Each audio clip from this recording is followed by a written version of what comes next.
Welcome to Pixel Composer 1.21.7. So let's see what's new in this version. First we have new node, right? You have this new emboss filter, which will apply a fairly basic emboss effect. So it can be useful if you have a shape and you want to give it some depth, some lighting effect, then you can just add emboss to it. It's also useful with other texture as well. With this kind of like smooth continuous noise, if you add emboss to it, it will just give it some kind of like a shadow and lighting right away. And I compare it to a similar technique using the normal light. As you can see, the emboss node will actually give a little bit more detail, a little bit more sharpness compared to just using the normal node, right? The normal here doesn't have any smoothing into it, but it's still pretty smooth compared to the emboss. Now then we have the scratch noise generator. This is just a node for generating the scratch, useful in like a texture generation workflow. Then we have the path mirror or the mirror path. It will just mirror the image based on the path. And if you just give it a straight path like this, then it's just gonna be like a normal mirror node. It's gonna flip the image along that. But if you give it some curved path, the result definitely gonna look more weird. As you bend the path around, you're gonna see that the output look really different. You have option to bend the left side, the right side, or the both side. Then we have the new MKFX node, the drip node. So this node will add fluid dripping out of your original image. So here you can control like the length, you can control the thickness of the drip, the scale, the size. Then we have the MK Godray. So this is a node that generates Godray, right? And there are different types of ray. So we have a basic point light. So as you can see here, it just simulates a light emanated from a single point, create this kind of perspective ray. We also have the sun type. So this will simulate sunlight. The ray will be parallel to each other. And lastly, we have the infinite sun type. So this one will generate pretty classic God ray that come from infinity. So the light here just gonna show up on the edge of the image. Next, we have the big one. This is a NK cloud, a node for generating cloud. And it is really a big one. This node have over like 70 different properties you can play around with. Because I want it to be as like flexible as possible so that you can create different shapes of cloud, different style. The general concept is very simple. It's just a node that scatters a bunch of circles. Each this circle is called puff. So you can see if I change the shape of the puff, you will see that the shape of cloud will look different. You can also give it custom surface, right? And it will scatter it in layers. So I can go to the cloud section here. There will be a different layer that I can control, right? And you can control the behavior between each layer. You can control the behavior between each puff, right? We have all of these curves. You can control the amount per layer, the size, the radius. And because it's a node specialized for generating cloud, we also have this cloud specific effect as well. Stuff like the base here. If I disable it, you will see that it will just scatter the shapes in this linear shape, right? But when I add the base into it, it's basically just gonna compress the bottom of the cloud, right, to create this area. As I adjust the base position here, you will see that the cloud base will move around, right? Then we have more post-processing effects, stuff like the rim light. You can add rim light to the cloud. You can add the darker shading here. If I disable it, you can see it's just gonna be a flat circle.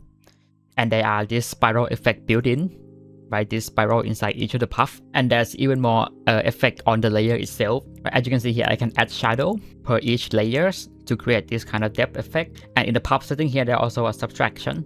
So it's just gonna randomly subtract the puff instead of adding it to create more complex shapes. Like in this example, right? Here, the cloud is actually being generated from this kind of shape. So you can add surface to control the shape of the cloud directly. And here I just want to make it look like a mushroom cloud, right? So there are a lot for you to play around with, and I hope you can generate some nice looking cloud with it. And lastly, we have the new surface collider node. This is in the flip fluid simulation. You can add custom collider into the simulation instead of the fixed rectangle and ellipsis shapes, right? Now you can have custom shapes. And next we have the improvement on the already existed node. So the draw shape now have the UV output. So you can map in the texture generator to the shapes just by connecting the UV to the generator UV. And you can see here, as I move the shape around, the gradient will also move with it. The repeat node now have this new circular ratio property. So when you do circular repeat, you can now control the shape of it. And then the 2D extrude node now have the extrude only part and the face only output. So this can be useful if you want to post-process each of these parts separately before combining it back later. The smear node now have interpolation properties, just improve the quality of the output. The canvas node also got some improvement over the pixel perfect brush. And you can now adjust the mirror position. In the past, the mirror position is actually depends on the selection area. But now it would just be completely adjustable, so you can move it to whatever you want. Then the draw text now have background input.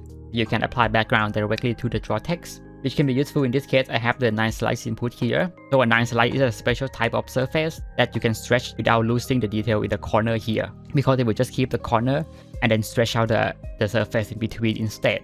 And if you plug the dynamic surface here to the draw text background, then you can create a background that will fit with the text content without any stretching. Then we have improvement on the scatter in manual mode.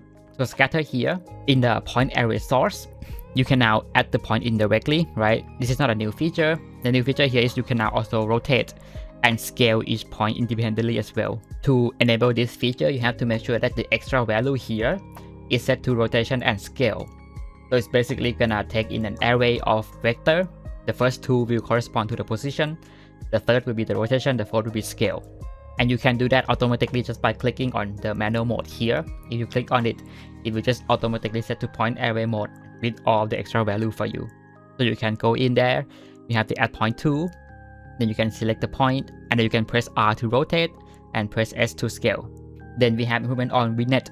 You can now set the color of the vignette. The warp node now have the area control. So by default, it will warp the whole surface. But if you have a partial surface or a smaller surface like this, it can be a little bit annoying when the corner here doesn't respond to the corner of the image, right? So we now have area control over here, where you can control the area that it will warp. There's also a new tool that will allow you to edit the area easier. So you can click on it, and now the gizmo here will change into the area gizmo.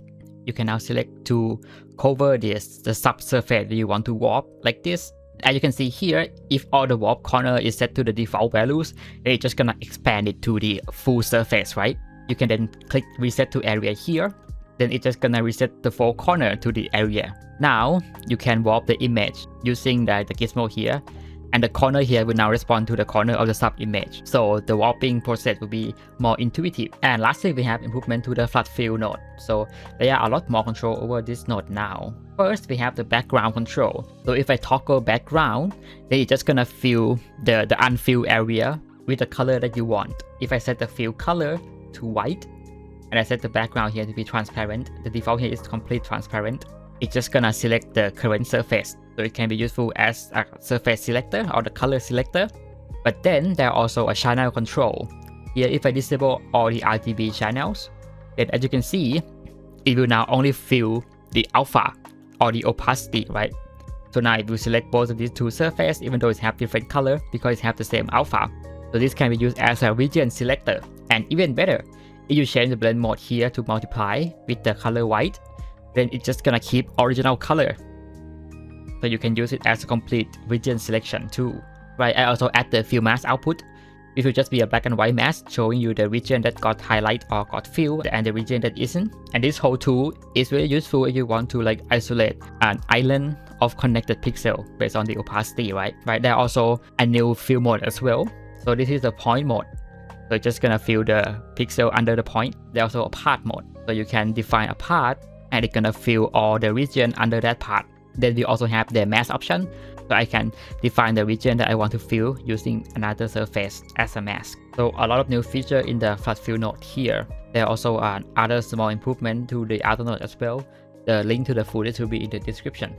Next is the introduction of the per node instancing system. So an instancing system is a system that already existed to groups, where you can instance the groups and then you keep the content inside the group synced together. So the modification on one group will apply to all the groups, right? But now we have a node level instancing, which I believe might be even more useful. So you can select a node, and then instead of doing Ctrl D to duplicate the node, you can now do Alt D, which will create instance.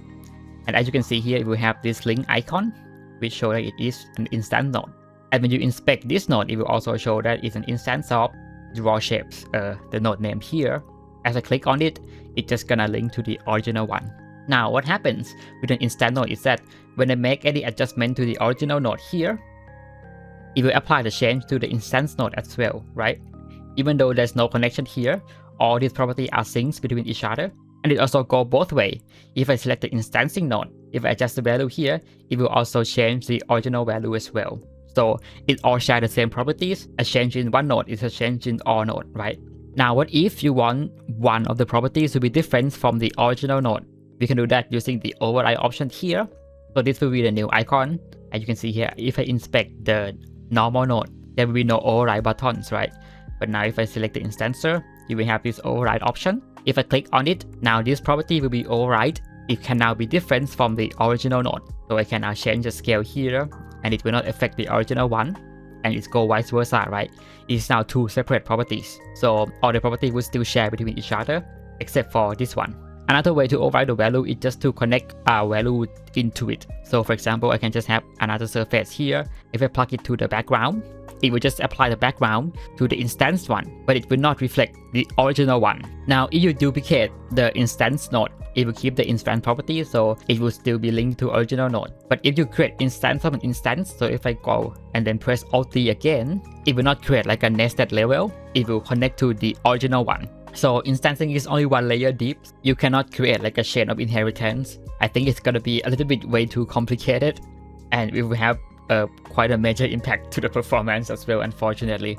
One thing that I found very useful with instancing is when I have an animation like this and I want to sync that animation to other value, to other surface. I can do instance of this transform node, and then I can connect different input into it. And now we will have a two node, two different surface that will share the same movement, right? And as I made the adjustment to the animation, as you can see, it will share between each of them.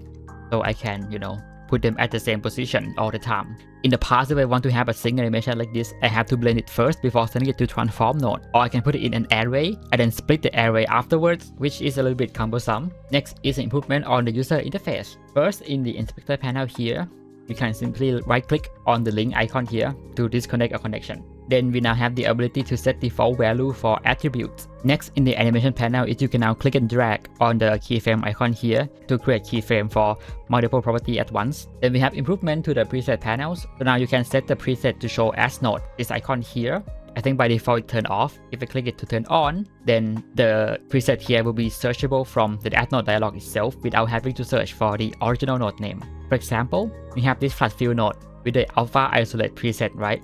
If I turn it off and I search for alpha isolate, you will see that it will not show up. I have to search for flat fill for the alpha isolate to show up. But now if I go to the preset and then set it to show as node, then I can search for alpha isolate and it will show up without having to search for flat fill at all. Also, another improvement is that when you search for the preset, it will now use preset icon instead of the original node icon. And then as usual, we have a series of bug fixes showing on the screen right now.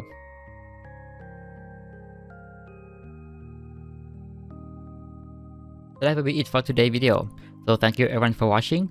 Special thanks for all the Patreon supporters, and see you in the next one.